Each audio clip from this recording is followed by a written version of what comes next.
Good morning friends. आज 16 जुलाई है और मैं आपके सामने द हिंदू एडिटोरियल लेके आया हूँ। ये एडिटोरियल का शीर्षक है इन्फ्लेशन अलर्ट। इन्फ्लेशन आपको सबको पता है, मुद्रास्फीति, जब कीमतें बहुत ज़्यादा बढ़ जाती हैं। और अलर्ट का अर्थ होता है एक वार्निंग, सूचना कि ऐसा होने वाला है। कभी उसकी अलर्ट आती थी आपकी फ्लड्स की, रेंज की। अभी अखबार में आपके इन्फ्लेशन के अलर्ट की भी सूचनाएं आ रही हैं। ठीक है, तो ये अच्छी तरह से पढ़ना है। सिंपल सा है, छोटा है, ज़्यादा बड़ा नहीं है। बहुत बड़ा होता है तो मुझे बहुत टाइम लगता है समझाने में। ठीक है, कई बार जल्दबाजी में मैं अच्छी तरह भी आपको समझा नहीं पाता हूँ। ठीक है, और तसल्ली से करते हैं एक एक चीज़ को आपका। ठीक है, अलर्ट नाउन भी है, अलर्ट आपका वर्ब भी है। कोई भी छोटा बड़ा शब्द आता है, ठीक ना आपका, तो वो आपने उसको इस्तेमाल करना है। उसको भी सीखना है, अलर्ट को, इन्फ्लेशन को भी सीखना है। इन्फ्लेशन सबको मेरे ख्याल पता है, मुझे पता नहीं है, मतलब सबको पता है, मुझे बताने की जरूरत नहीं है।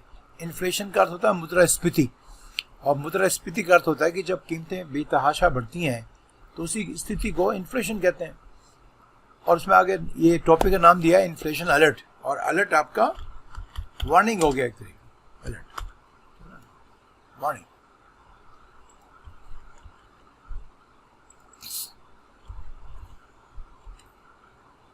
अलर्ट का वार्निंग हो गया। और अलर्ट मैंने आपको कहा आपका वर्ब भी है और आपका नाउन भी है। एक अच्छे स्टूडेंट की तरह आपको हर एक शब्द का अर्थ भी समझना है। ठीक है, आपको if I say there is a rain alert, तो रेन का अलर्ट हुआ है, क्योंकि आजकल तो मौसम की भविष्यवाणी आपकी सटीक हो गई हैं, तो ऐसा हो सकता है। ठीक है, बाकी फ्लड अलर्ट भी हो सकता है। अगर पहाड़ों में बहुत तेज बारिश है तो मैदानों के लिए आप फ्लड का अलर्ट भी दे सकते हैं। और अलर्ट आपको वर्ब भी है। वैसे ही आई अलर्टेड यू बिफोर हैंड, तो मैंने आपको पहले से ही सावधान कर दिया था। अलर्ट को सावधान तो है। आई अलर्टेड यू बिफोर हैंड, ये बोलना आना चाहिए आप। बिफोर हैंड करता था, पहले से मैंने आपको सावधान कर दिया था। चलिए फिर इस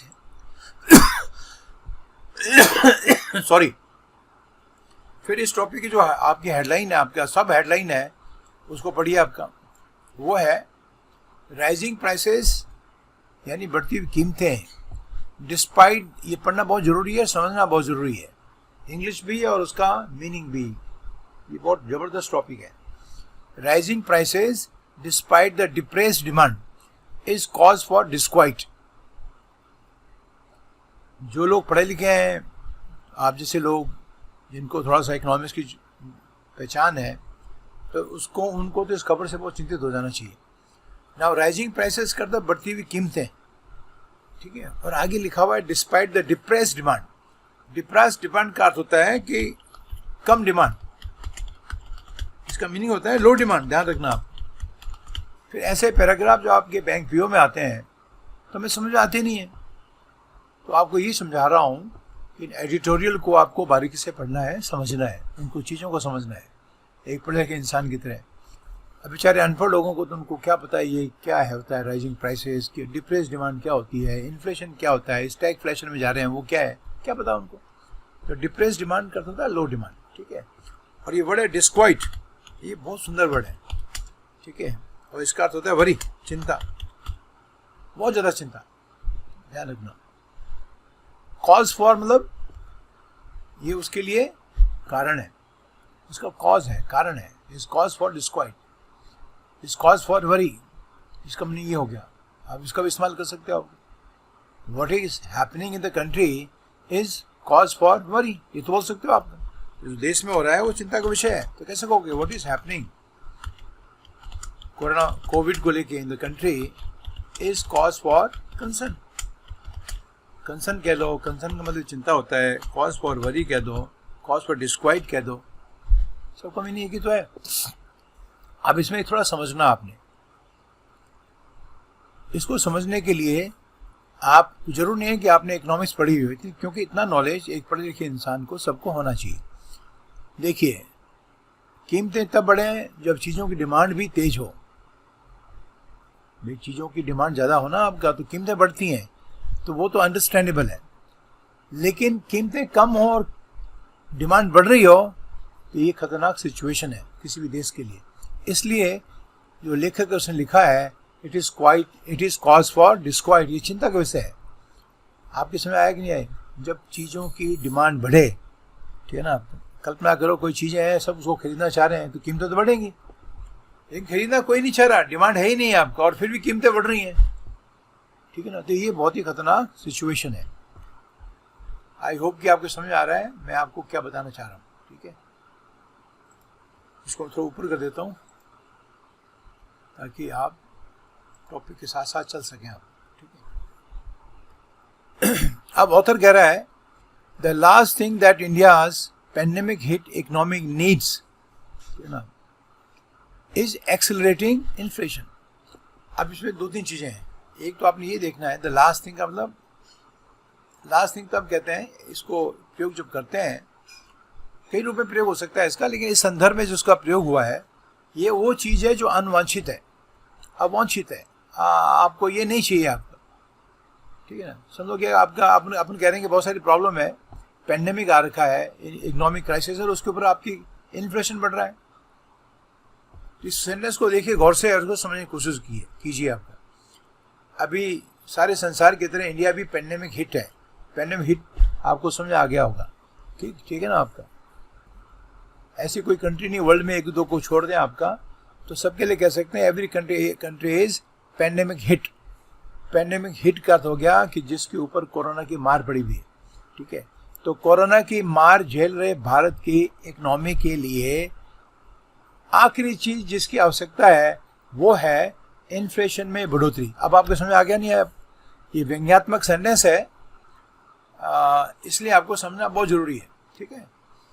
और इसमें देखिए द लास्ट थिंग सेंटेंस का सब्जेक्ट है, ठीक है, और ये इसका वर्ब है, ठीक है। और इसमें एक्सेलरेटिंग आपकी वर्ब नहीं है, इसमें केवल वर्ब आपकी मेन वर्ब इज है और लिंकिंग वर्ब है। एक्सेलरेटिंग वर्ड जो है इन्फ्लेशन का हिस्सा है, ये तभी तो आपको कोई भी चीज़ समझ में आएगी। ये अलग से एक यूनिट है एडजेक्टिव प्लस नाउन की, और एक्सेलरेटिंग इन्फ्लेशन का अर्थ होता है तेजी से बढ़ता हुआ इन्फ्लेशन।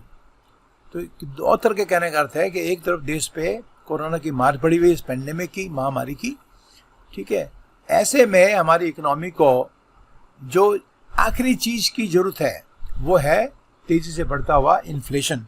आई होप कि मैं आपको समझा पाया, ठीक है। आप एक सेकंड में इसको काला कर दूं वापस, ठीक है, समझ आया बच्चों, ठीक है। तो ये ध्यान रखना आपका, ये नहीं इज एक्सेलरेटिंग इन्फ्लेशन नहीं है, ठीक है। ये प्रेजेंट कंटिन्यूस टेंस नहीं है, ये सिंपल प्रेजेंट टेंस है, और ये सेंटेंस डिस्क्रिप्टिव है, इसमें इज आपका मेन वर्ब है, ध्यान रखना आप, और ये लिंकिंग वर्ब है। और जो एक्सेलरेटिंग इन्फ्लेशन लिखा हुआ है, ठीक है ना, ये आपकी अलग यूनिट है एडजेक्टिव प्लस नाउन की, ठीक है। अब आपको समझ आ गया होगा। तो ऐसे आपने पढ़ना है। जब आप अच्छी तरह से पढ़ेंगे तो बहुत सारे एग्जाम्स में जब आप आरसी के पैराग्राफ्स करते हो, रीडिंग कॉम्प्रिहेंशन के पैराग्राफ, तो उसमें आपको कोई दिक्कत नहीं होती, आप आराम से समझते हो। ये बहुत बढ़िया तरीका है, और इसमें वोकैबुलरी, सेंटेंस का कंस्ट्रक्शन, ठीक है, आरसी की अंडरस्टैंडिंग आपकी सीक्वेंसिंग ऑफ सेंटेंसेस में भी काम आती है, ठीक है, आपके उसमें भी काम आती है। मैं इसका एक पैराग्राफ बना सकता हूँ आपका क्लोज टेस्ट का आराम से। ये सब चीज़ें बहुत काम की होती हैं जो सीधे आपके एग्जाम पे असर डालती हैं। तो आई होप कि आपको समझ आ गया। और ये व्यंग्यात्मक रूप से कहा हुआ है, इसका कहने का अर्थ ये है कि हमारे देश जो कोरोना की मार झेल रहा है, पेंडेमिक हिट है, उसको बढ़ते हुए इन्फ्लेशन की बिल्कुल भी जरूरत नहीं है। हालांकि इसमें नीच लिखा हुआ है, ठीक है, लेकिन इसको बोलने का अर्थ तरीका एक है, लेकिन इसका मीनिंग क्या हो गया कि भारत की इकोनॉमी को जो पेंडेमिक द्वारा मार खाया हुआ है उसको एक्सेलेंट इन्फॉर्मेशन की जरूरत नहीं है। ये लास्ट थिंग है जो चाहिए, ये लास्ट थिंग है। इसका मतलब क्या हुआ, ये बिल्कुल नहीं चाहिए। तो लैंग्वेज की अंडरस्टैंडिंग आपने समझनी है। आई होप कि आप समझा पाया आपका, हाँ, ठीक है। ये दैट वाले क्लॉज में, ये जो क्लॉज है ना दैट वाला, ये दैट क्लॉज है। मैं आपको समझाता हूँ थोड़ा सा, इसको आप समझिए आप, ताकि आपको सेंटेंसेस के जो कंस्ट्रक्शंस होते हैं वो भी समझ में आए। ये जो मैंने ग्रीन किया है ये आपका सबऑर्डिनेट क्लॉज है, ठीक है। और द लास्ट थिंग की जो वर्ब है वो आपका इज है, याद रखना आप, ठीक है, ठीक है। और पूरा सेंटेंस आपका इसमें दैट जो है आपका रिलेटिव प्रोनाउन है, लास्ट थिंग को वो रेफर कर रहा है। फिर आखिरी चीज जो भारत को इकोनॉमी को जो कोरोना की मार झेल रहा है उसको आवश्यकता है एक्सेलरेटिंग इन्फ्लेशन की। कहने का अर्थ है इसकी बिल्कुल जरूरत नहीं है, ये तो खतरनाक है। फिर आगे लाइन में पढ़िए आपका एंड येट, और फिर भी that is precisely means exactly, ये वर्ड आपको आना चाहिए प्रिसाइजली। इसका प्रयोग भी सीखिए आपका, इसका मीनिंग होता है ठीक उसी रूप में, ठीक वैसा ही, प्रिसाइजली। प्रिसाइज वर्ड का अर्थ होता है टू द पॉइंट, करेक्ट। अगर आपको कहूं मैं कि गिव मी अ प्रिसाइज आंसर, ठीक है, तो मुझे लंबा चौड़ा नहीं चाहिए, मेरे को ठीक उत्तर वही चाहिए जो आपका इसमें लगता है। गिव मी प्रिसाइज रीजन कह सकता हूं फॉर योर एब्सेंस, तो आपने गप्पे नहीं बनानी है, आप गैराजर है उसके मेरे को बिल्कुल एकदम जिसको कहते हैं ना सटीक रीजन चाहिए, इधर उधर गप नहीं आपने आप, ठीक है। और अगर मैंने कहा मैं भी यही कह रहा था, कहता ना कि मैं भी एग्जैक्टली यही कह रहा था, एग्जैक्टली, तो this is what I was precisely telling, ये हमको प्रयोग आना चाहिए आराम से आप। तो प्रिसाइजली का अर्थ होता है एग्जैक्ट, और ये प्रिसाइज का मीनिंग होता है, वो प्रिसाइजली का मीनिंग हो जाए एग्जैक्टली, और प्रिसाइज का मीनिंग होता है exact. Give me exact reason, सही रीजन, अब समझ आ गया आपको। And that is precisely what the latest data point to, तो ये आपका कह रहा है कि ये नहीं चाहिए भारत की इकोनॉमी को एक्सेलरेट इन मोशन, लेकिन जो डेटा है, जो आपके आंकड़े हैं, वो इसी तरफ इशारा कर रहे हैं। तो ना चाहते हुए, हम चाहते तो नहीं है, लेकिन ऐसा देश में हो रहा है।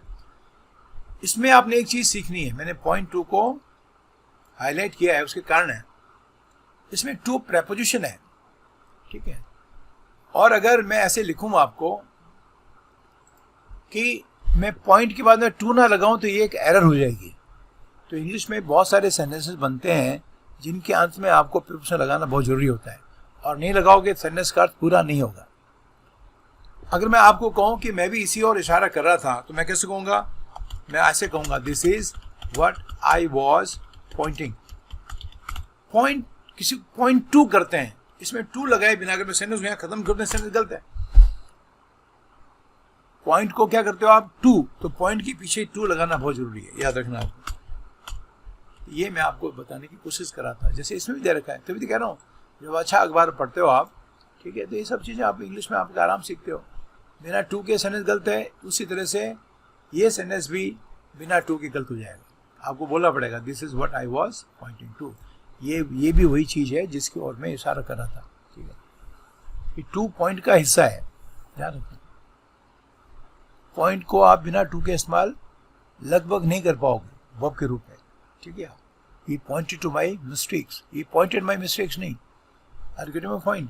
जैसे लिसन के साथ में टू लगाते हो ना आप, ठीक है ना, तो उसी तरह से पॉइंट के साथ में टू लगाना बहुत जरूरी है। एनीवे, अब ऑथर कह रहा है जून्स रिटेल इन्फ्लेशन, रिटेल आपको पता है ना, आपका जो खुदरा इन्फ्लेशन है उसकी जो रीडिंग है, या रीडिंग का मतलब क्या हो गया, उसके आंकड़े हैं, वो 6.1% है, विच इज वरिंग, ये चिंता का विषय है। इतना ज़्यादा रिटेल इन्फ्लेशन का नहीं होना चाहिए, बता रहा हूँ। पर्टिकुलरली खास करके सिंस मीन्स तब, ये आपका कारण बता रहा है, ये कंजक्शन है, इसमें सिंस कंजक्शन है। Particularly since it was the first month when the economy reopened after the crippling lockdowns of the preceding 2 months, 2 महीने के लॉकडाउन के बाद में जो इकोनॉमी खुली, तो उसके बाद में ये जो खुदरा इन्फ्लेशन के रेट है वो 6.1% हो गई, इसलिए ये चिंता का विषय है। इकोनॉमी खुली तो ये नीचे होना चाहिए इन्फ्लेशन, रिटेल इन्फ्लेशन, रिटेल का, ठीक है, आप खुदरा जो आपके सामान बेच रहे हैं, क्योंकि आपको मौका मिल रहा है बेचने का, लॉकडाउन है, लोग सब चीज़ें खरीद नहीं पा रहे थे, अब खरीद पा रहे हैं, ठीक है। ऑथर का कहने का अर्थ ये है। अब इसमें कौन कौन से वर्ड आ रहे हैं उसको देखिए आपका। एक तो क्रिपलिंग लॉकडाउन्स, क्रिपल का अर्थ होता है किसी के हाथ पांव तोड़ देना, उसको मेम कर देना, इनकैपेसिटेट कर देना आपका। इकोनॉमी के सेंस में क्रिपल वर्ड का बहुत इस्तेमाल होता है, ठीक है।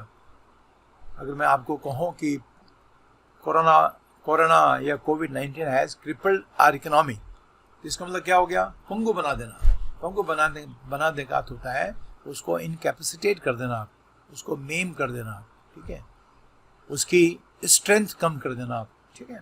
तो इसने लिख लो आप, इफ आई से कोविड-19, और इफेक्ट भी है, कोविड-19 हैज़ क्रिपल्ड आवर इकोनॉमी। तो ऐसे सेंटेंस आपको बना के बोलने आने चाहिए। मेरे कहने वाले इतना सा है। इसका फॉन्ट मैं थोड़ा छोटा करता हूँ, नहीं तो ये बाहर निकल जाएगा। थोड़ा सा छोटा करूँ, ज़्यादा नहीं, और मुझे उम्मीद है कि आपको दिख जाएगा ये सेंटेंस में आगे बच्चों नहीं आया। और क्रिपल वर्ड का भी आपको मीनिंग अच्छी तरह से आना चाहिए। किसी बम्बार्डमेंट में सीरिया पे रूस ने, अमेरिका ने बम्बार्डमेंट किया, टर्की ने, तो thousands of people were crippled in this bombardment. तो क्रिपल करता था मीम करना, ठीक है, अपंग बना देना, ये वर्ब है। इसके कई और भी प्रयोग भी हैं, मैं बताता हूँ अभी आपको। क्रिपल इसका मीनिंग होता है टू मेम समझते हो? ये पीछे भी आया था मेरे ख्याल से, मेम, अपंग बना देना, इनकैपेसिटेट कर देना,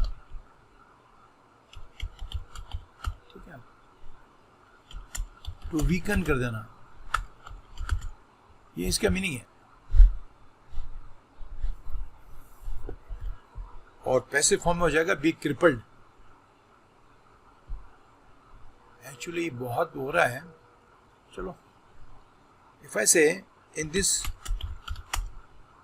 बॉम्बिंग रेड, एक बॉम्बिंग रेड समझते हो ना आपका, अचानक बॉम्बिंग हुई, तो in this bombing red thousands of people died,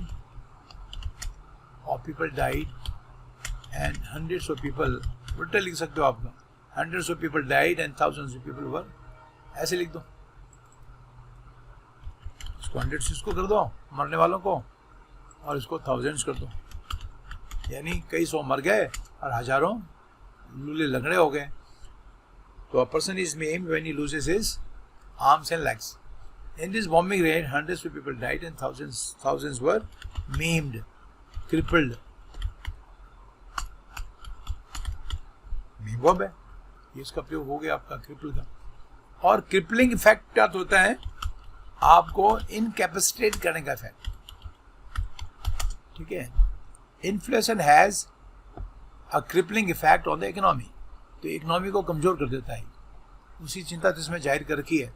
तो ऑथर कहने का अर्थ है कि जो हमारी इकोनॉमी वापस खुली, रीओपन हुई है ना आपका, ठीक है, 2 महीने के पहले, प्रीसिडिंग पूर्व के 2 महीने के क्रिपलिंग लॉकडाउन्स के बाद, ठीक है, तब ये जो आपका रिटेल इन्फ्लेशन की रेट है, ये थोड़ी सी चिंतित करने वाली है। ये क्रिपलिंग में आगे ना बच्चों, आगे पढ़िए। वाइल द डिसरप्शन के बीच में जो रुकावटें आई हैं, ठीक है, रिकॉर्डिंग क्यों आई आपको पता है, आगे लिखा वो भी क्लियर है, पहले पढ़ लीजिए इसको। While the disruptions caused to the supply of goods and services as a result of the nation wide shutdown can to an extent explain the acceleration in price gains that this happened despite depressed demand is cause for disquiet. बड़ा लंबा sentence है ये यहाँ से लगाकर यहाँ तक ये एक ही सेंटेंस है, तो मैं इसको हाईलाइट करके रखा हुआ है, हम इसको पढ़ते हैं। इसमें बहुत सारी चीज़ें आपने देखनी है। एक तो पूरा एक बार दोबारा पढ़िए। While the disruptions cause to the supply of goods and services as a result of the nation wide shutdown. इस सेंटेंस का टुकड़ा क्या अर्थ हुआ कि जबकि एक और जो रुकावटें पैदा हुई, रुकावटें क्यों? क्योंकि आपका शटडाउन था ना आपका। तो मैं पिछले वाले में भी मैंने एक बार आपको बताया था कि जब शटडाउन हो जाता है तो सबसे बड़ा प्रभाव जो पड़ता है वो सप्लाई चेन सिस्टम पे पड़ता है। सप्लाई चेन सिस्टम, सामान यहाँ से वहाँ जाएगा, फैक्ट्रियाँ बंद पड़ी हैं, फैक्ट्रियाँ अगर वापस चालू करोगे, ठीक है, ट्रक अटके पड़े हुए हैं, ड्राइवर भी आपके गांव भागे हैं, तो ये सब चीज़ें आपके कंसिडर करनी होती हैं। तो सप्लाई चेन सिस्टम तो पूरा बिगड़ गया आपका, ठीक है। तो वही ऑथर भी कह रहा है कि एक तरफ तो इस शटडाउन के कारण जो सप्लाई ऑफ गुड्स सर्विसेज थी, सर्विसेज भी नहीं हुई। सर्विस सेक्टर बहुत बड़ा सेक्टर हमारे यहाँ, कमाई का भी साधन है, वो भी बंद हो गया। किसी बिजली वाले नहीं बना सकते, कारपेंटर नहीं बना सकते। आपका सर्विस सेक्टर बहुत बड़ा है, होटल वगैरह ये सारे सर्विस सेक्टर में आते हैं, सब बंद हो गए हैं। आप अपने बाल नहीं कटवा सकते, कितनी सारी प्रॉब्लम हो गई थी आप, ठीक है। तो वो किसी कुछ हद तक, टू एन एक्सटेंट का तो होता है कुछ हद तक, इसका मैं आपको अभी प्रयोग बताता हूँ, मैंने उसको रेड किया हुआ है। कुछ हद तक ये एक्सप्लेन कर सकते हैं कि जो है प्राइसेस में गेंस क्यों आई, मतलब प्राइसेस क्यों बढ़ी, ठीक है ना। आपका कुछ हद तक तो ये समझ आ जाता है, ठीक है ना। पहले बंद पड़ी थी और अब खुली हैं तो प्राइस थोड़े बढ़ेंगे आपका, क्योंकि डिमांड बढ़ी है लोगों की। लोग बाल नहीं कटवा रहे तो बाल कटवा रहे हैं, तो उसने तो 5 रुपये बढ़ा दिए बेचारे ने। लेकिन वो कह रहा है, लेकिन हुआ क्या है, हुआ ये है कि एक्चुअली ये है कि ये होने के बावजूद भी डिमांड डिप्रेस्ड है, यानी डिमांड कम है और फिर भी कीमतें बढ़ी हैं। तो this is cause for disquiet, जो आपके हेडिंग में लिखा हुआ था, इसलिए ये चिंता का कारण है। कॉज का मतलब कारण, ठीक है।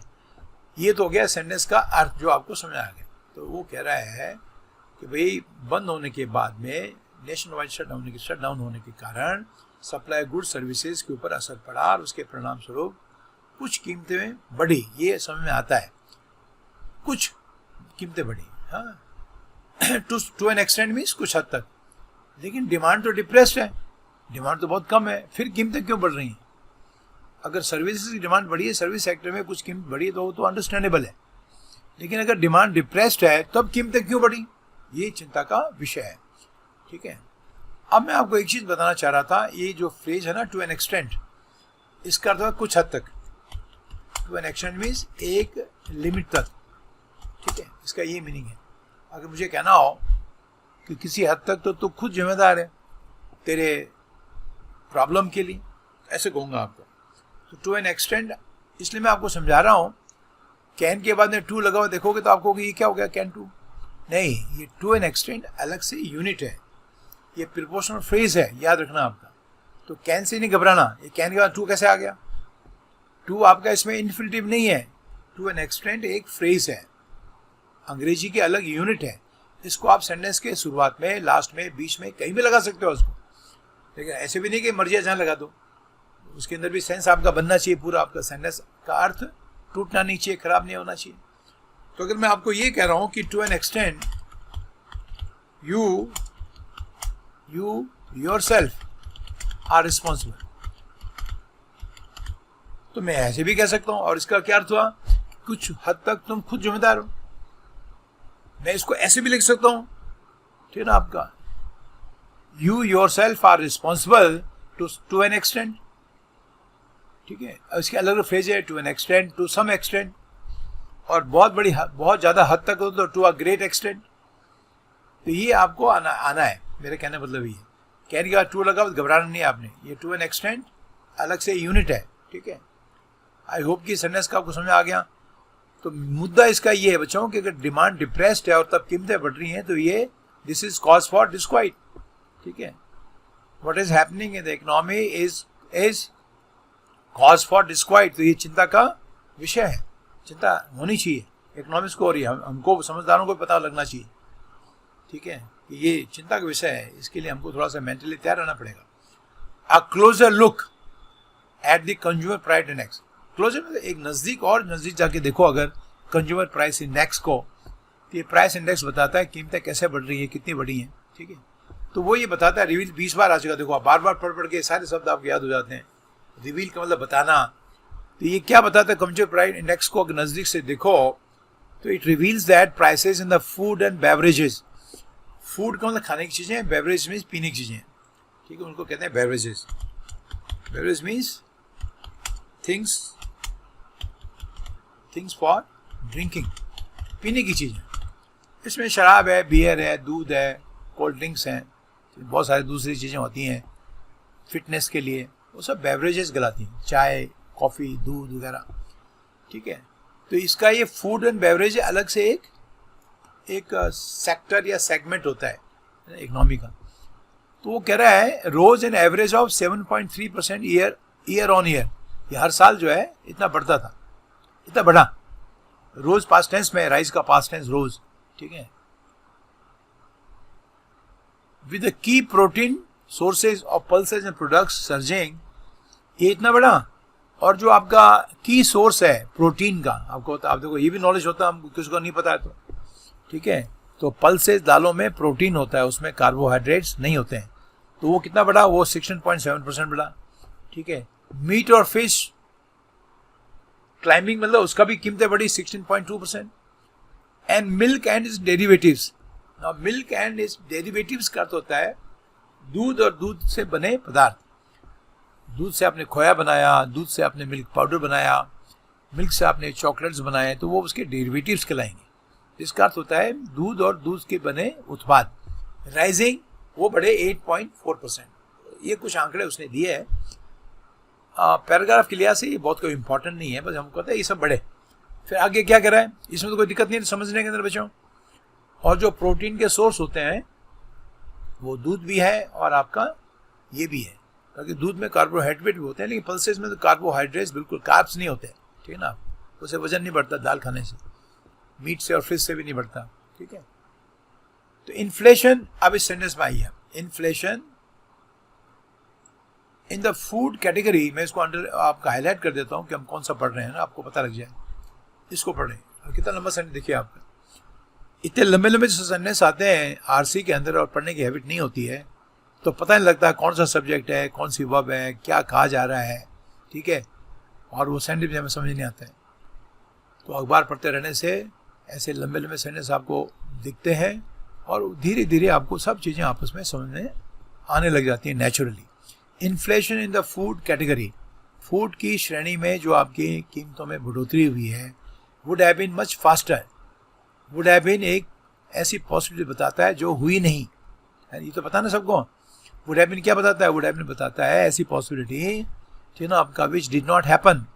तो ऑथर कह रहा है कि inflation the food category would have been much faster for but for vegetables.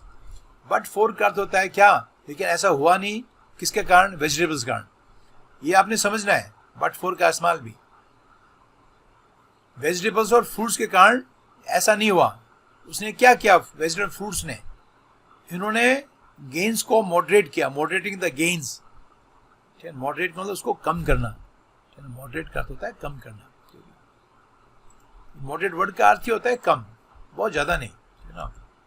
बहुत अच्छा वर्ड है और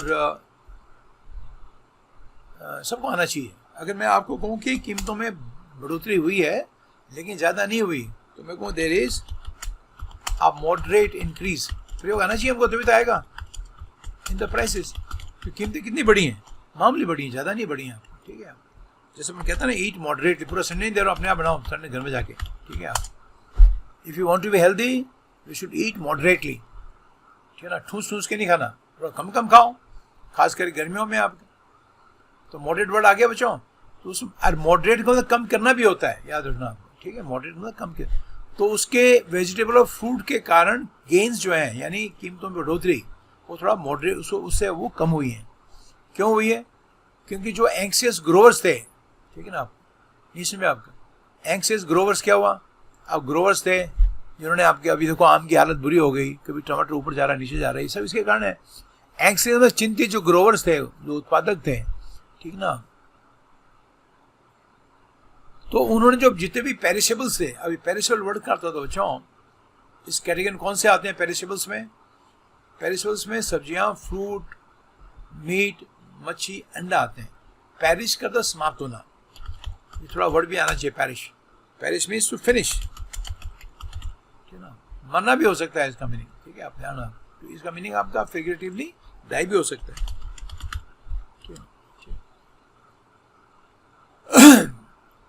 एक नाव जो है नदी में पलटी, ठीक है, और उसमें कई लोग मारे गए, तो आप कह सकते हो many perished in this boat accident.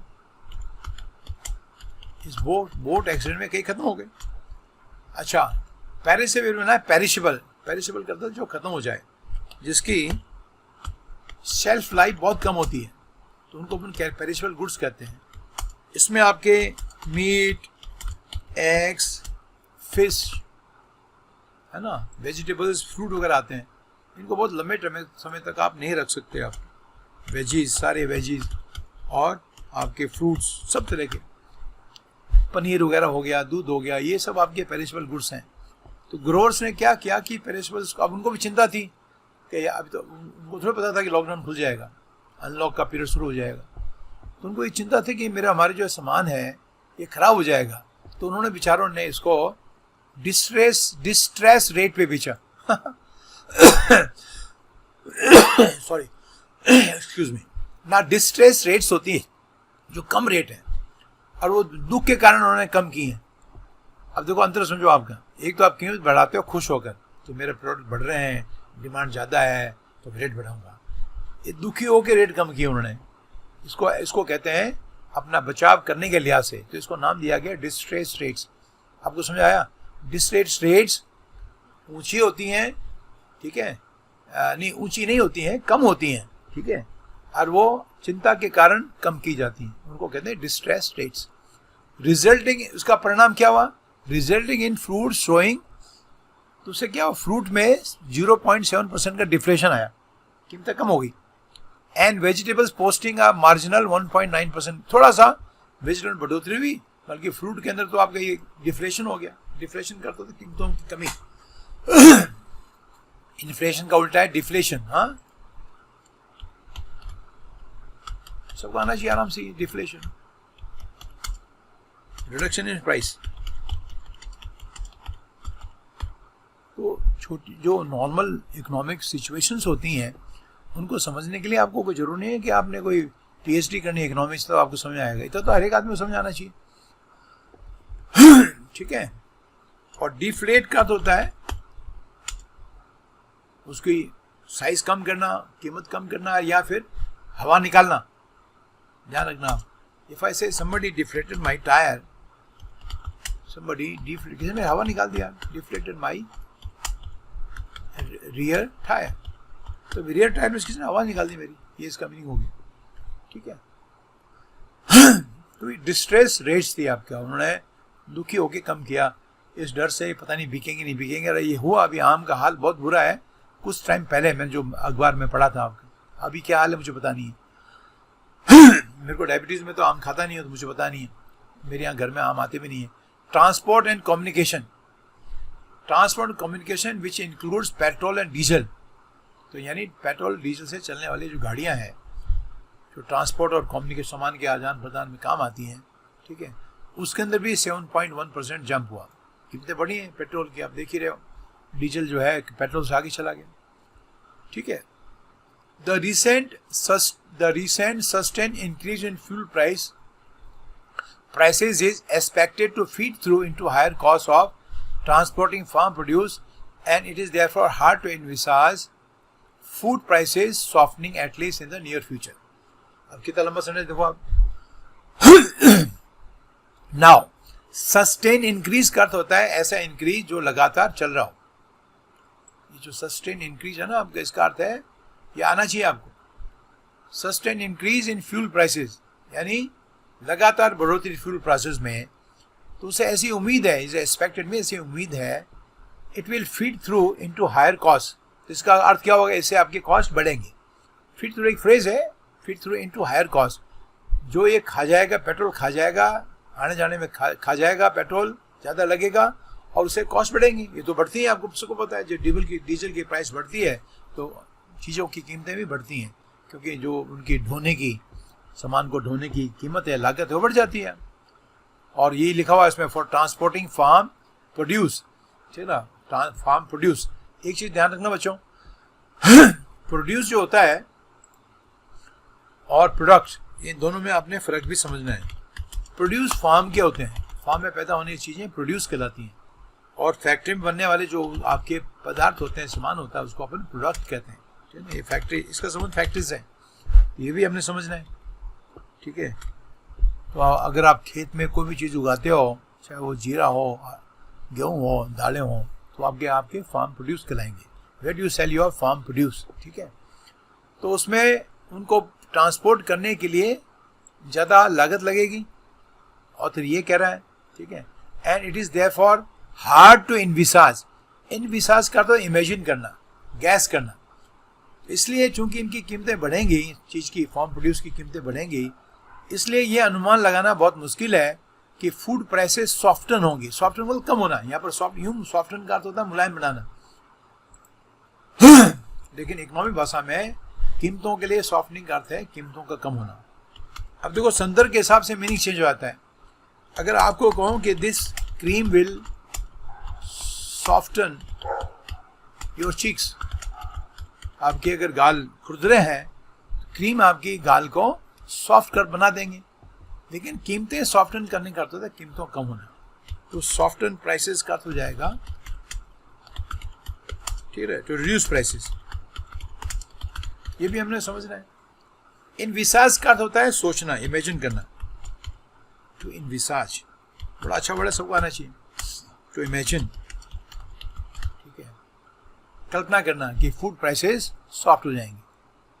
और आगे कॉमा करके लिखा है at least in near future. Near term means near future, term means समय, अवधि। टर्म लोन कहते हैं ना, अवधि लोन। नियर टर्म में इकोनॉमिक टर्म्स हैं ये, इसलिए ऐसे शब्दों का इस्तेमाल किया गया, ठीक है। तो निकट भविष्य में कीमतें कम हो ऐसा होगा नहीं, क्योंकि जो आपकी ट्रांसपोर्टेशन की चार्जेस हैं वो बढ़ रहे हैं। तो जो फार्म, जिनके फार्म हैं, जो इनको उगाते हैं, ठीक है, तो वो भी कीमतें बढ़ाएंगे। आई होप कि इसमें आपको कोई ऐसी कोई चीज़ नहीं है जो आपको समझ ना आई हो। सस्टेन इंक्रीज का अर्थ होता है लगातार इंक्रीज, ठीक है। सस्टेन वर्ड बड़ा इंपॉर्टेंट है, पिछले उसमें भी आया था आप, ठीक है। जैसे सस्टेन्ड ग्रोथ कहूँ तो क्या हो जाएगा, लगातार ग्रोथ, ठीक है। हमारी इकोनॉमी इस बैड सिचुएशन से बाहर कैसे आ सकती है? We can come out of this bad situation by sustain growth. ऐसा नहीं ग्रोथ हुई और फिर कुछ दिनों के लिए फिर रुक गई, फिर लंबे समय तक ग्रोथ ही नहीं है, आपका फैक्ट्री नहीं चले, ग्रोथ कैसे होगा? अगर मुझे कहना हो वी नीड, ये आपको समझाने के लिए ताकि सस्टेन वर्ड आपको आ जाए, सस्टेन को लंबा चलने वाला, वी नीड सस्टेन ग्रोथ, ठीक है, to bring the economy back on its rate. तो इकोनॉमी को पटरी बिठाने के लिए हमको लगातार ग्रोथ चाहिए। 2 दिन के ग्रोथ से कुछ नहीं होगा, वी नीड सस्टेन ग्रोथ। बहुत सुंदर वर्ड है ये, ठीक है। कहाँ गया ये था, सॉरी, हाँ, सस्टेन इंक्रीज। तो ये अगर इसका मतलब क्या हुआ कि अगर ये फ्यूल प्राइसेस कम होती हैं, सरकार के पास पैसा नहीं है तो वो इसको कम करेगी नहीं। अगर कम कर दें, ठीक है ना, तो ये जो फार्म प्रोड्यूस हैं इनकी कीमतें, सब्जी, दाल तो नहीं, सब्जियां हैं, दाल तो सीजनल होती हैं, तो सब्जियां हैं, फ्रूट हैं, इनकी कीमतें थोड़ी कम हो सकती हैं। लेकिन ऐसे सरकार कर पाएगी नहीं कर पाएगी, वो सरकार को पता है, हमें तो पता है नहीं। आई होप कि सबको समझ आ गया। फिर नेक्स्ट पैराग्राफ में आइए, the rapid and timely onset. Onset और मानसून का, मानसून की शुरुआत, ठीक है, और ये जून में हो गई है। ये तेज, रैपिड मीन्स फास्ट, और टाइमली मीन्स समय पर। तो मानसून की शुरुआत जून में तेजी से हुई और समय पर हुई, ठीक है। तो कॉमा के लिखा विद हायर रेनफॉल, और इस तरह से, ठीक है, ज़्यादा बारिश के कारण डज ऑफर सम रिश्योरेंस। इसका मतलब क्या हुआ? तो उसके कारण हमारे थोड़ा सा जो हमको एश्योरेंस मिलती है, हमको ये भरोसा मिलता है कि नहीं ठीक होगा, इसको कहते हैं रीएश्योरेंस। उससे हमको रीएश्योरेंस हुई। इसका मतलब क्या हुआ? इसका मतलब ये हुआ कि किसान अपनी उपजों को कर पाएंगे। अभी हमारी हालत खराब हो जाती है अगर मानसून भी नहीं होता। ऑनसेट का शुरुआत, ठीक है, ये सबको वर्ड आना चाहिए, इसको ऐसे याद करो, ऑनसेट ऑफ मानसून, ठीक है ना। This year onset of monsoon was timely and rapid. तेज बारिश भी हमारे राजस्थान में नहीं हुई, अलग अदरवाइज सब जगह हुई है, बाढ़ जैसी स्थिति बनी हुई कई जगह, ठीक है। If the rains sustain the early momentum, आप देखो फिर सस्टेन आ गया। मोमेंटम का अर्थ होता है तेजी। ये जो शुरुआत की तेजी है, अगर रेन्स इसी तेजी को बरकरार रखती है, बरसात इसी तेजी से होती रही, इसका कहने का अर्थ है अगर इसी तेजी, मोमेंटम मीन्स एक्सेलरेशन, ठीक है ना, त्वरण, तेजी, अगर ये तेजी बनी रहती है, if the rain sustain the early momentum, जो शुरुआत में तेजी है, इसको अगर ये ऐसी बनी रहती है, and cover the key, cover यानी ये पूरे पर्याप्त रूप से एग्रेरियन हार्टलैंड को कवर कर देती है। आप ये बहुत सुंदर वर्ड है, देखो आप, ये कैसे आपको कोई ग्रामर सिखाएगी बच्चों, मेरी समझ आता नहीं है आपको। एग्रेरियन हार्टलैंड का तो होता है,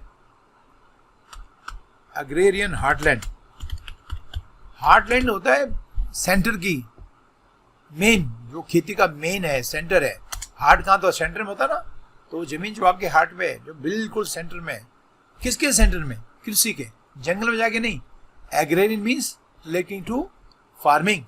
हम कहते हैं ना, we are an agrarian society, we are an agrarian society. क्या मतलब हुआ? हम एक कृषि प्रधान समाज है। तो एग्रेरियन हार्टलैंड में अगर ये बरसात पर्याप्त रूप से होती है, इसको पर्याप्त रूप से ये बरसात कवर कर देती है। द की एग्रेरियन हार्टलैंड, ये बहुत इंपॉर्टेंट वर्ड है बच्चों, ये आपको समझ आना चाहिए। की का मतलब मेन, मुख्य, ठीक है, जो एग्रेरियन हार्टलैंड है, ठीक है। जैसे आपका पंजाब है, मध्य प्रदेश है, कुछ हिस्सा राजस्थान का है, पंजाब है, हरियाणा है, ठीक है, छत्तीसगढ़ है, बंगाल है, यहाँ पर आपकी बहुत अच्छी खेती होती है। राजस्थान कुछ हिस्सों में होती है, कुछ हिस्सों में नहीं होती है, क्योंकि ज़मीन बड़ी बैरन है, एरिड एंड बैरन है। Arid and barren, arid and barren, sorry, अगर ज़मीन एरिड है एंड बैरन भी है तो बंजर भी है और आपका सूखी भी है, तो उसमें क्या होगा?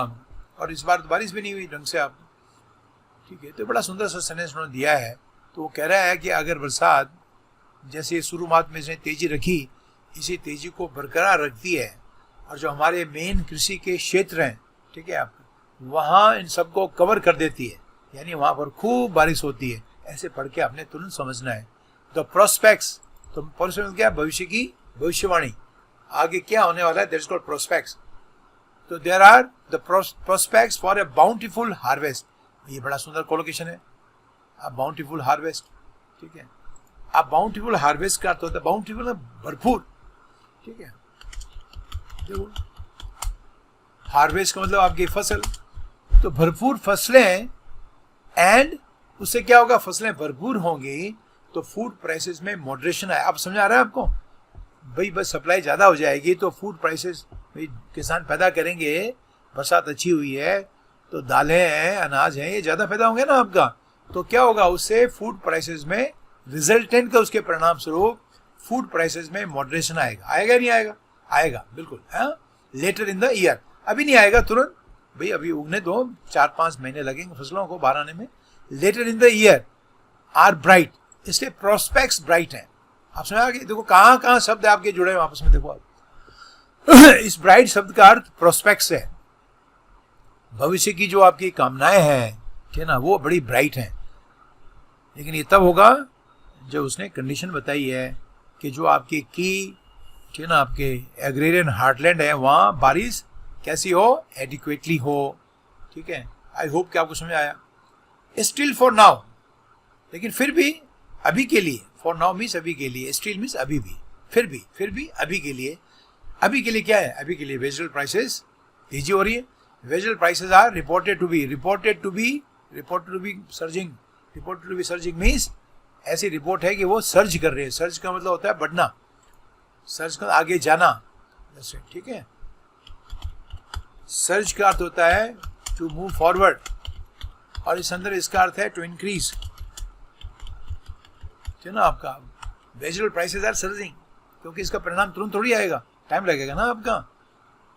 And providers of goods and services are exploring ways to insulate their businesses financially from the weak demand, और उनकी सामान की डिमांड बड़ी वीक है, तो ये कोशिश में लगे हुए हैं। प्रोवाइडर्स मीन्स ऑफ गुड्स, जो गुड्स के प्रोवाइडर्स हैं, ठीक है ना, आपका गुड्स पैदा करने वाले हैं, सर्विसेज पैदा करने वाले हैं, तो वो अभी ऐसे रास्तों को एक्सप्लोर मतलब खोजना होता है।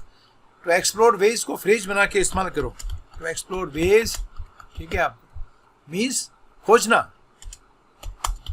टू सर्च फॉर, ये इसका मीनिंग होता है। दे आर एक्सप्लोरिंग वेज, ठीक है ना, आपका टू क्रिएट डिमांड। अभी तो डिमांड उनकी वीक है। इसमें इसको सबसे मुझे ध्यान आया बच्चों, सर्च का मतलब किसी की तलाशी लेना होता है, ध्यान रखना आपको। पता नहीं समझ आया कि नहीं आप? सर्च का मतलब किसी की तलाशी लेना होता है, ठीक है, और सर्च फोर्स का मतलब ढूंढना होता है, ठीक है। घर की तलाशी के लिए अगर पुलिस किसी घर की तलाशी ले रही है तो उसमें सर्च का इस्तेमाल करना, ठीक है, सर्च फॉर नहीं, ठीक है। और सर्च फॉर ढूंढने के लिए यंत्र आपने समझना है। The police search the premises for a bomb, तो कहीं पुलिस खबर है कि बॉम्ब है, तो उसने प्रीमिसेस की, परिसर की, प्रीमिसेस मीन्स परिसर, ये वर्ड हमेशा प्लूरल फॉर्म में इस्तेमाल होता है, पूरे परिसर की उसने तलाशी ली, ठीक है। और एक लड़का कह रहा है I am searching for a job, तो वो सर्च फॉर लगाएगा, तलाशी लेना नहीं है। ये आया बीच में तो मैंने आपको बता दिया, यानी वापस आओ। अब वो क्या कर रहे हैं, ये सेंटेंस था बच्चों, still for now vegetable price report, ये हो रहा है जो अभी वर्तमान स्थिति बता रहे हैं, वेजिटेबल की कीमतें बढ़ रही हैं, और जो गुड्स और सर्विसेज के जो प्रोवाइडर्स हैं, जो उसको देने वाले हैं, ठीक है, वो ऐसे रास्ते ढूंढने की कोशिश कर रहे हैं ताकि वो अपने बिजनेस को वीक डिमांड के से इंसुलेट कर सकें। इंसुलेट कर लो उसके ऊपर, उसकी रक्षा कर सकें ताकि झटका ना लगे। इंसुलेशन टेप आती है ना, बताओ, जो कोई तार नंगा हो जाता है, मतलब तार दिखाई देता है अंदर उसके ट्यूब में, तो उसमें टेप लगा देते हैं। तो किसी चीज़ को इंसुलेट करने का अर्थ होता है उसको बचाना। इंसुलेट वर्ड का अर्थ हो जाता है आपका टू सेव। तो वो जो सर्विस, ये जो प्रोवाइडर्स हैं आपके सर्विसेज और गुड्स के, क्या कर रहे हैं, they are exploring ways to insulate their businesses financially, ताकि अपने बिजनेस को वित्तीय रूप से वो सुरक्षित कर सकें। किससे? From the weak demand. तो इधर इनकी कीमतें बढ़ रही हैं, उनके सामान की डिमांड है ही नहीं, तो वो इस कोशिश में लगे हुए हैं कि कैसे अपने बिजनेस को बचाएं। तो बिजनेस कैसे बचाते हैं ये आपको पता ही है। कैसे बचाएंगे? तो लोगों को नौकरी से निकाल देंगे, वो खुद ज़्यादा काम करेंगे, ये तो हो रहा है। उसमें क्या हो गया, सिचुएशन और सीरियस हो रही है, अनएम्प्लॉयमेंट बढ़ रहा है। अनएम्प्लॉयमेंट बढ़ेगा, लोगों के पास में पैसा होगा नहीं, पैसा नहीं होगा तो चीज़ों की डिमांड क्रिएट करेंगे नहीं। तो एक कास्केडिंग इफेक्ट पैदा होता है इकोनॉमी में, अच्छा और बुरा दोनों, ठीक है। इसके उलट क्या होगा कि अगर समझ लो ऐसी सिचुएशन ना हो, रोजगार हो, लोग पैसा कमाएंगे तो चीज़ों की डिमांड पैदा करेंगे ना, और उस डिमांड की पूर्ति के लिए नई नई फैक्ट्रियाँ लगेंगी, ठीक है आपका, तो लोग सामान खरीदेंगे, डिमांड बढ़ेगी, तो उन्नति होगी, आपकी इकोनॉमी बहुत अच्छी हो जाएगी। प्रॉब्लम यह है कि अभी डिमांड नहीं है, ठीक है। और जितने भी आपके गुड्स और सर्विसेज के मैन्युफैक्चरर्स हैं, उसके निर्माता हैं, वो लोग अपने बिजनेस को फाइनेंशियली, वित्तीय रूप से, ठीक ना, आपका सुरक्षित करने के उपाय ढूंढ रहे हैं। तो उपाय और कुछ ज़्यादा कुछ होते नहीं बच्चों, उपाय यही है, ठीक है। उपाय तो ये है कि भाई या तो चीज़ों को बहुत कीमत में बेचो, ठीक है ना, ताकि थोड़ा बहुत मुनाफा हो जाए आपको, और नहीं है तो सबसे बड़ी बात यह है कि फैक्ट्री वाले अपने नौकरी से निकाल देंगे, एक दो रखेंगे, बाकी सबको निकाल देंगे। तो इससे और भी स्थिति खराब होने वाली है। एनीवे, आगे बढ़िए। स्टील कंपनीज रिसेंटली अनाउंस्ड, ठीक है ना, इसमें दैट अंडरस्टूड है, उन्होंने अनाउंस किया, स्टील कंपनीज ने हाल ही में अनाउंस किया, दे वर रेजिंग प्राइसेस, तो वो कीमतें बढ़ा रहे हैं in response to rising cost, क्योंकि कॉस्ट बढ़ रही हैं। अब कॉस्ट क्यों बढ़ रही हैं? कि उनके जो आप कच्चा माल है वो आपका महंगा हो गया होगा। जैसे आयरन ओर महंगी होगी, आयरन की जो ओर है, कि आयरन तो ऐसे थोड़ी मिलता है आपका, स्टील आयरन, वो तो मिट्टी में होता है, जिसको अपन क्या कहते हैं, मेरे ख्याल से अयस्क कहते हैं। तो वहाँ से आपको वो उसको प्रोसेस करने के बाद में आपका लोहा और स्टील बनता है, ठीक है। और इन दोनों के कारण आयरन ओर की कीमत बढ़ गई है, और कोविड-19 पैंडेमिक के कारण, दोनों कारण अपनी कीमतें बढ़ा रहे हैं। कीमतें नहीं बढ़ाएंगे तो बिल्कुल भी कुछ भी नहीं कमा पाएंगे। जो रिसर्चर हैं IHS मार्केट्स, ये रिसर्च कंपनी का नाम है, तो उन्होंने हाल ही में कोई आपका अंक निकाला होगा, लेटेस्ट इंडिया बिजनेस आउटलुक। ये इंडिया बिजनेस आउटलुक एक मैगजीन है जो आपकी इकोनॉमी का सर्वे करती रहती है और उसके आंकड़े अपना प्रकाशित करती रहती है। रिलीज ऑन मंडे को उसने रिलीज किया था, और उसमें उस आर्टिकल में पेंट्स अ डिस्मल पिक्चर। अभी बहुत सुंदर फ्रेज है, सुंदर है, हमारी इकोनॉमी के लिए बहुत गंदा है। पेंट का मतलब होता है दर्शाना, ठीक है। तो पेंट अ डिस्मल पिक्चर का, तो डिस्मल का बहुत बैड, उसने बहुत ही मतलब खराब पिक्चर बताई है। खराब पिक्चर मतलब क्या हुआ, ये बताया है कि स्थिति बहुत खराब होने वाली है। डिसमल का अर्थ होता है वेरी बैड, डिसमल का अर्थ होता है वेरी बैड, ठीक है।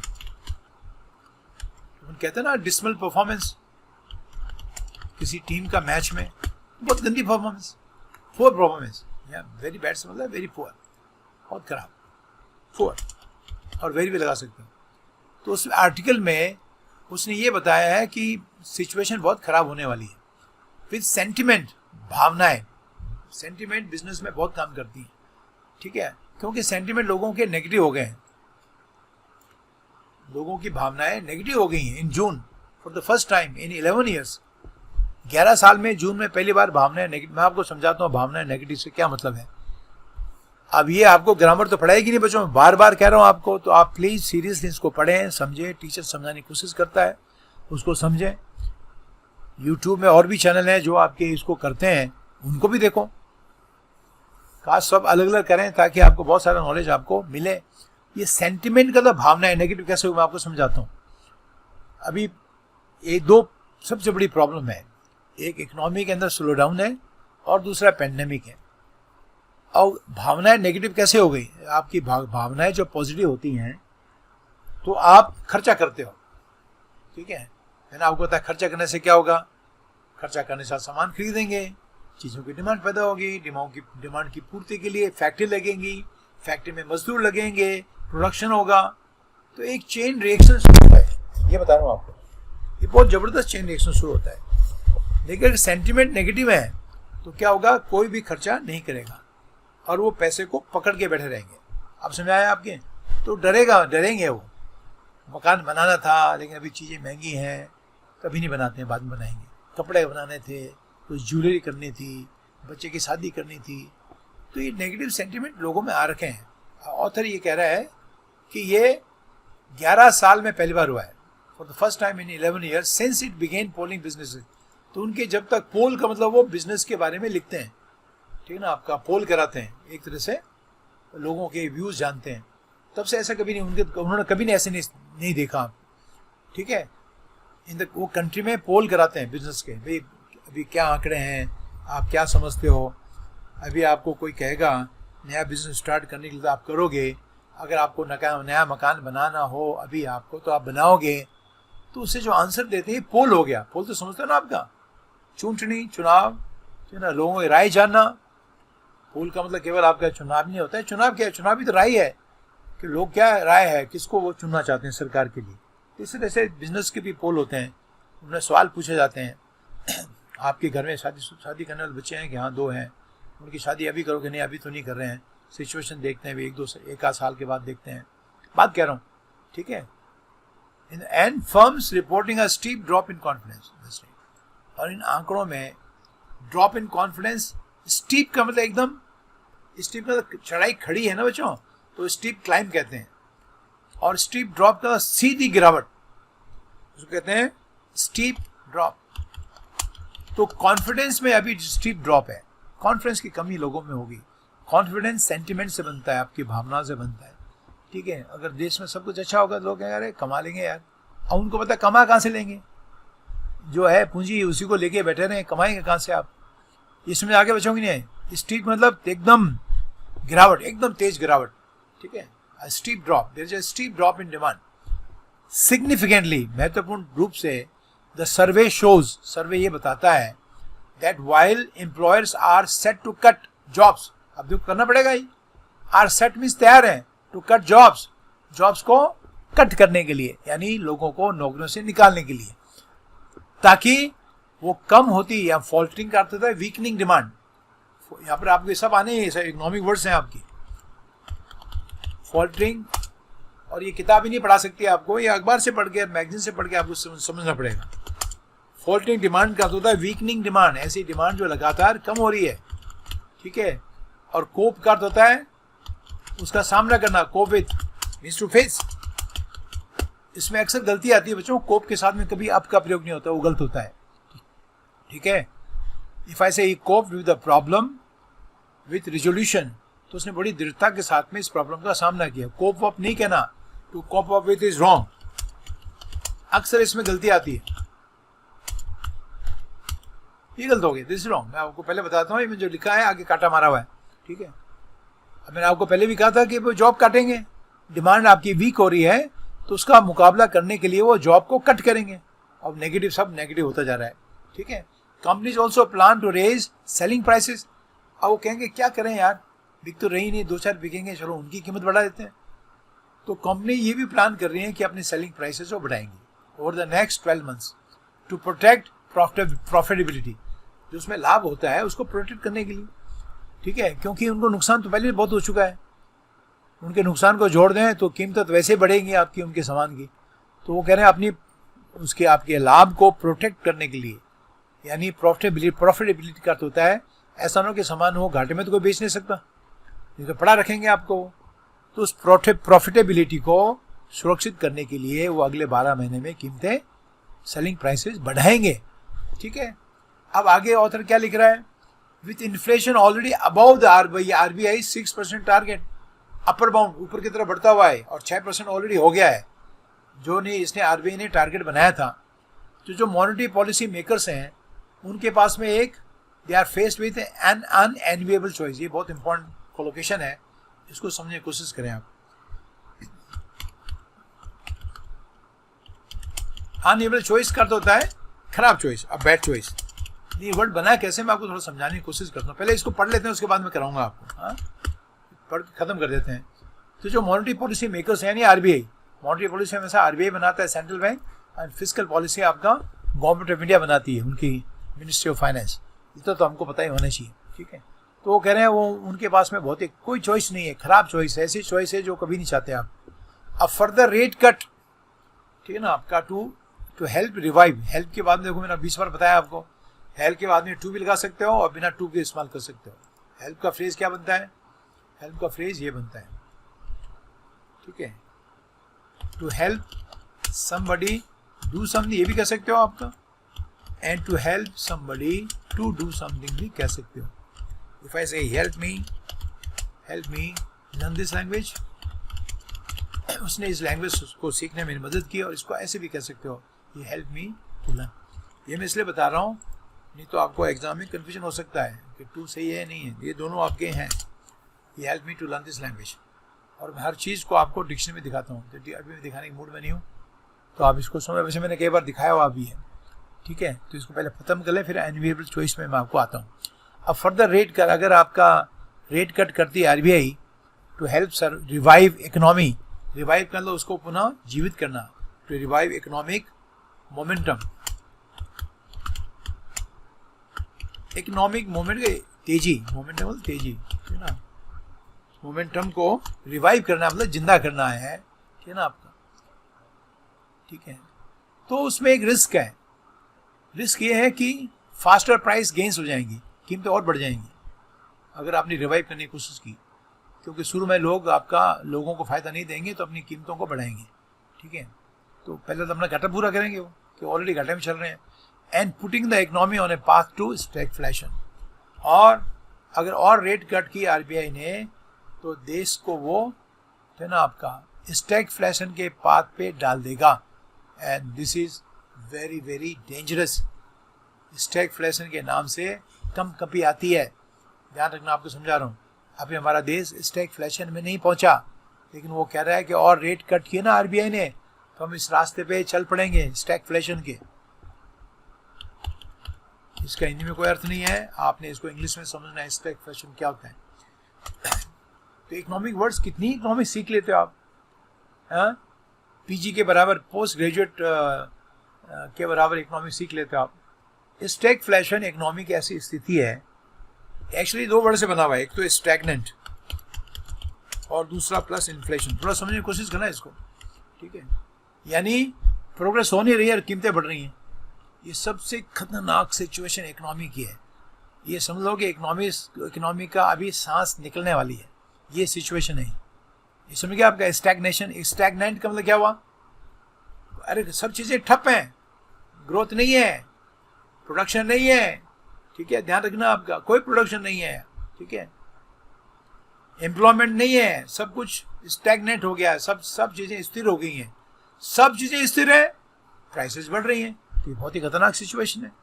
स्टैग्नेंट का अर्थ होता है नॉट मूविंग, ठीक है, और क्या मूव नहीं कर रहा है, मैंने बताया ना, अरे भाई एम्प्लॉयमेंट नहीं पैदा हो रहा भैया, एम्प्लॉयमेंट तब पैदा होगा जो चीज़ें बनेगी। ऐसे थोड़ी नौकरी पर रख देंगे लोग, अगर बनाना कुछ नहीं है तो चीज़ों का प्रोडक्शन बढ़ेगा तो एम्प्लॉयमेंट बढ़ेगा, चीज़ों की बिक्री बढ़ेगी, ठीक है, ग्रोथ होगी। अभी तो ग्रोथ भी स्टैग्नेंट है, एम्प्लॉयमेंट भी आपका स्टैग्नेंट है, चीज़ों का प्रोडक्शन भी आपका स्टैग्नेंट है, और साथ में आपकी कीमतें बढ़ रही हैं। ये बहुत ही खतरनाक सिचुएशन है, ठीक है। तो अगर और रेट कट की इसकी इकोनॉमी को वापस तेजी लाने के लिए आरबीआई ने रेट कट करता है ना आपका, तो उसको और सस्ता आपको लोन मिलता है।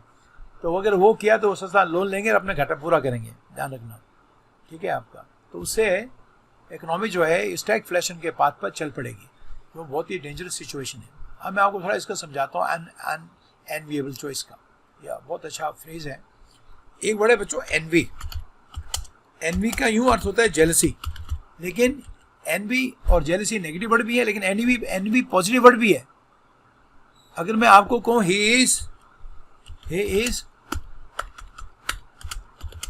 The envy of our college, इसका अर्थ ये नहीं है कि उससे सब लोग ईर्ष्या करते हैं। इसमें ये दोनों नाउन है, ध्यान रखना, जेलसी और एनवी वर्ब भी है, मैं बताता हूँ आपको। अच्छा भाई वर्ड आ गया, ठीक है ना। तो इसका अर्थ हो गया ये बहुत अच्छा है, हमारे कॉलेज का बहुत अच्छा लड़का है। और इसमें ये नहीं है कि सब उसे जलन करते हैं, नहीं, सब उसको इस नज़र से देखते हैं कि हम भी उसका जैसा बनना चाहते हैं, याद रखना आप, ठीक है। Taj is the envy of our country. तो इसका मतलब क्या उसे जलते हैं? नहीं, ताज एक बहुत शानदार चीज़ है हमारे देश की। तो ये लड़का हमारे कॉलेज का हीरा है, is the envy of our college, ठीक है। अब समझ आ गया। और ये वह भी है, इफ आई से आई एनवी यू, तो ऐसा सीधा थोड़ी कहता है मैं तेरे ईर्ष्या करता हूँ, इसका मतलब तुम बहुत अच्छे हो, तारीफ करने का तरीका हो गया। और यूं, ठीक है ना आपका एनवीएस, इसका जो एडजेक्टिव बनता है एनवीएस, बता रहा हूँ आपका, तो वो नेगेटिव वर्ड माना जाता है। इसका फ्रेज बनता है बी एनवीएस ऑफ समबडी, और इसका सेम मीनिंग हो जाता है जेलस ऑफ समबडी, किसी ईर्ष्या करने वाला। तो ये वर्ड आ गया, इसलिए मैं आपको सारा समझा रहा हूँ, अच्छी तरह से इसको समझिए। If I say he is envious of my progress, is envious of my progress, इसका मेरे अभी ये बिल्कुल ठीक है, अब मेरे प्रोग्रेस जलता है, ठीक है। मैं कुछ इधर लिख दूं, आगे जा रहा है, ठीक है, कोई दिक्कत तो नहीं है ना, यहाँ लिख देता हूँ मैं, आगे पैराग्राफ है नहीं। अब आपको समझते हैं एनविएबल पोजीशन क्या होती है। एनविएबल पोजीशन का तो अच्छी पोजीशन, इन गुड पोजीशन, ध्यान रखना बच्चों।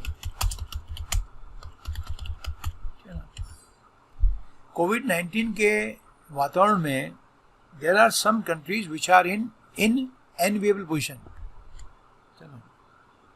इन दी फेस ऑफ मीन सामना, in the face of this pandemic, some countries, आपको पता है मेरे ख्याल से उनका नाम, some countries are in enviable position. तो इसका अर्थ क्या है, बहुत अच्छी पोजीशन में, जैसे वियतनाम है, जापान है, न्यूजीलैंड है, और एक दो कंट्री और भी हैं जहाँ तो ख़त्म कर दिया, स्वीडन है, स्विट्जरलैंड है, बहुत कंट्रोल कर लिया उन्होंने, ठीक है। अब समझ आ गया। तो अगर वो एनुअल पोजीशन में तो अच्छी पोजीशन में, सो फार एज कोविड-19 is concerned, they are in annual position. अब समझ आ गया आपका। और कोई अगर आपका इन एनुअल पोजीशन में है, इन एन अनएनुअल पोजीशन, तो बहुत ही खराब स्थिति में है। अब समझ आ गया। आई होप कि मैं आपको समझा पाया। तो ये था बच्चों इस पूरे उसका एनालिसिस। तो मुझे उम्मीद है कि आपको पसंद आया होगा।